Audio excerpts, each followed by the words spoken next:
principales demandas en los levantamientos indígenas fue el reconocimiento del Estado ecuatoriano como un Estado plurinacional. Sin embargo, esta conquista se logró sin una medida de hecho en la constituyente de Montecristi. ¿Qué han conseguido las manifestaciones violentas del movimiento indígena? Lo revisamos a continuación.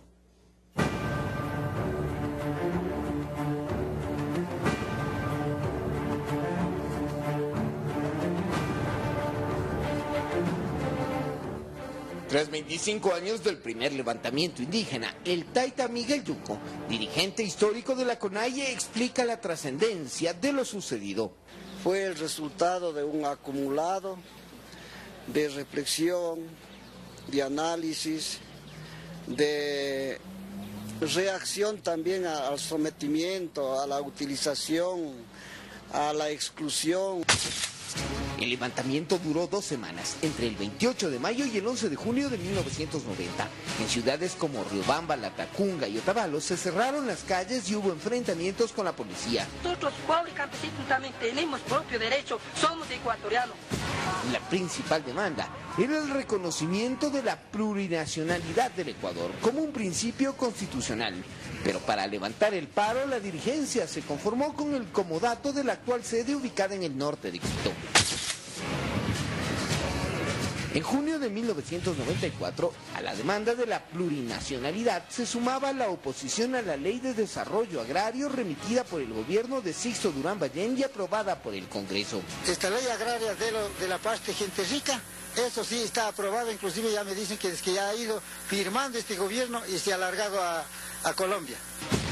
13 días de paro terminaron con 7 muertos, 50 heridos y desabastecimiento en 9 provincias. Conocemos que en algunas ciudades del país la situación de abastecimiento se está volviendo muy precaria.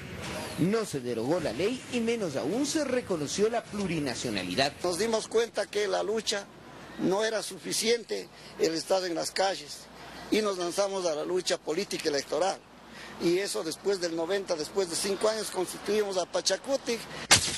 Tras la caída de Bucarán, en la que el movimiento indígena movilizó a sus bases, un año después, en 1998, se convocaba la Asamblea Constitucional, que sesionó en Sangolquí con mayoría social cristiana y demo popular.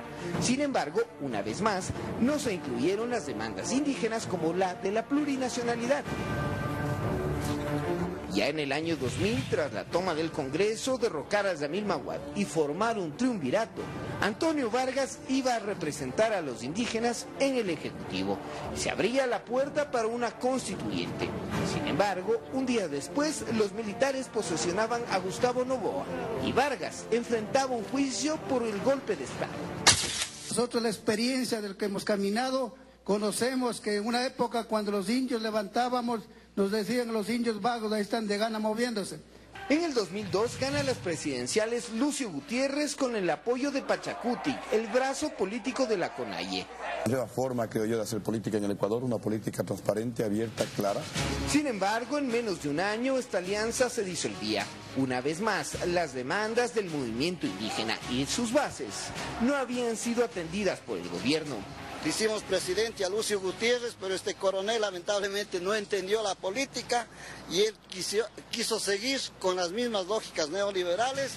Con el triunfo de Rafael Correa, se convocó a una constituyente que en 2008, luego de 18 años, por fin reconoció al Ecuador como un Estado plurinacional y multicultural. Además, se concedieron derechos a la Pachamama y se interpretó la visión indígena del buen vivir o suma causai. El asunto es cómo eso que está en la Constitución se pone en programas y en políticas públicas para atender a estos sectores. Explica que en 25 años de levantamientos no lograron lo obtenido en el periodo de los últimos 8. Volver a ser utilizados por esa derecha corrupta, creo que no es en este momento de la historia ya. Ningún ecuatoriano, ninguna buena ecuatoriana debemos prestarnos para este juego mentiroso de los bandidos de siempre. Que los levantamientos tuvieron un valor histórico y que hoy están desgastados como herramienta política. Daniel Montalvo, Gama Noticias.